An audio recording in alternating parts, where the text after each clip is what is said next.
Now that the dust has somewhat settled, we may more calmly reflect on the events of the battlefield. I think the historical context to put this in is the cartoon crisis of 2005, when about a dozen cartoons were published, and then came what can only be described as the contrived outrage and the riots. Zeal like that scares people, it intimidates them, and it has an effect on their behaviour, and in this case one of those effects was the chilling effect on the free speech of the subject of Islam, a topic that needs scrutiny. Now this was a tactical victory for them, for but a few thousand crazies had a chilling effect on the free press of the Western world, even extending into the academic community. Strategically it was a failure, for people remember the names of people who tried to intimidate them, and typically they are no more specific about distinguishing ideological moderates or extremists than those who previously made no distinction between cartoonists and burning Danish embassies, flags, boycotting Danish products, and so on. There are some aspects that make us all human. So it was from the grudge that they had sown grew the grassroots dissent that would eventually come to a head on Draw Mohammad Day 2010. It started with the seemingly innocuous, by now par for the course, run-of-the-mill death threat from Revolution Muslim. But it was the last straw. For to see South Park, a show whose raison d'etre is to offend people, scamper for the censor bar was just too much. It was the spark that ignited the gunpowder. And before the cloud had cleared, the strategic and tactical victories had been won for free speech. And for those of you who took part in this, I commend your actions. For victories such as this are won by those willing to take action, and none others. And if to live the fewer men, the greater share of honour. God's will, I pray thee, wish not one man more. Rather proclaim it, Westmoreland, through my host, that he which hath no stomach to this feast, let him depart. His passport shall be drawn, and crowns for convoy put into his purse. This was a tactical victory because previously a mere 12 cartoons had sparked riots and so on, and this time there were over 12,000.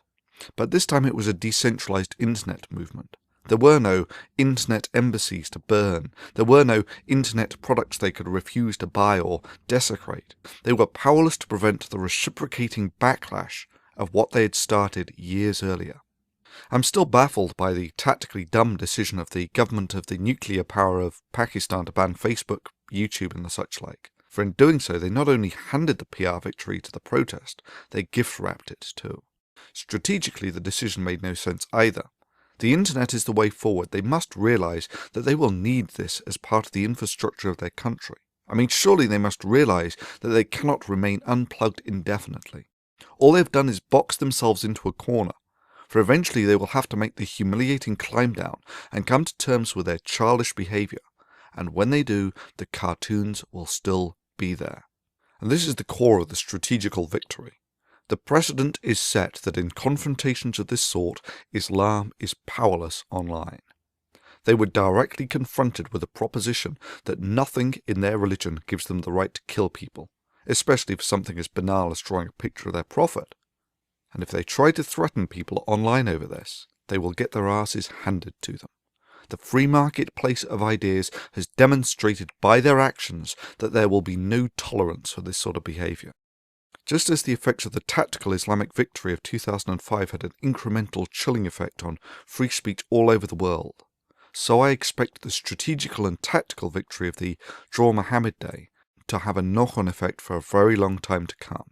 This made world news, for things are different now, and the precedent has been set on the world stage for all to see. The wake-up call of the internet age has been sounded in the Middle East, and the worshippers of Islam have come one step closer to realising that they will have to grow thicker skin if they want to use the internet. And if they want to try and enforce Sharia law on the internet, they'll get burned for it. And once they've come to terms with the ground rules that free speech is non-negotiable and that their magic book does not give them the right to kill anyone, then we can have the rational discourse that was precluded by their earlier beliefs. But like all victories, this one came with a price tag. There were heroes and cowards in the battle, and it is productive at this point to reflect on these. Firstly, YouTube. In this case, YouTube performed admirably.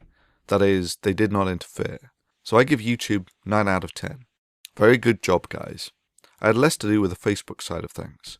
but I found their performance similar to YouTube. They mostly protected the site from all the flagging, even though the site went up and down a few times. So again, 9 out of 10 fellas. Then came the folks who started it all off, South Park and their parent company Viacom. Well, they deserve credit for tackling the subject, but they utterly undermined all of that almost immediately. At the first sign of trouble, they tucked their tail between their legs and scampered for cover. But it was worse than that. To add insult to injury, when I was actually willing to tackle the subject, they chose to take that video down with a copyright notice. They actually had someone choose to do this. Yeah, the lack of virtue is sickening. That they were willing to stab someone in the back who was willing to fight to reverse the chilling effects that had affected them so badly that they, at the first sign of an angry Muslim, ran for cover. And then after I talked to their lawyers and established all of this, they failed to drop the copyright notice, and I actually had to file the counter notice. And now, almost 3 weeks later on, the paperwork is cleared and the video is back up. So I give Viacom 1 out of 10, and that's simply because you have people like Trey and Stone in your employment. Now we come to the individual players. Firstly, the Seattle cartoonist who kicked this whole show off with the suggestion of this protest, but who then very quickly, when it went viral, got cold feet. I passed no judgment on her whatsoever, for her life would have been made very tough if she had become the front person for this, with all the risks that would have likely entailed, and that's not what she signed up to when she first coined the concept. Secondly, those who founded the Facebook Everyone Draw Mohammad Day page, they held the line admirably. They had the site pulled a couple of times, but it always came up. Good job, fellas. As for me, I did what I had to do. Then there was the meat of those who made this victory possible. Those who acted. Those who actually did the drawing. Remember it well what you participated in, for this was the first time that a grassroots internet motion has confronted a major religion over its conduct, and the effects were felt on the world stage. And unless my vision fails me completely, the effects of this strategic and tactical victory shall be felt for years to come. But we shall see. History shall be the ultimate judge.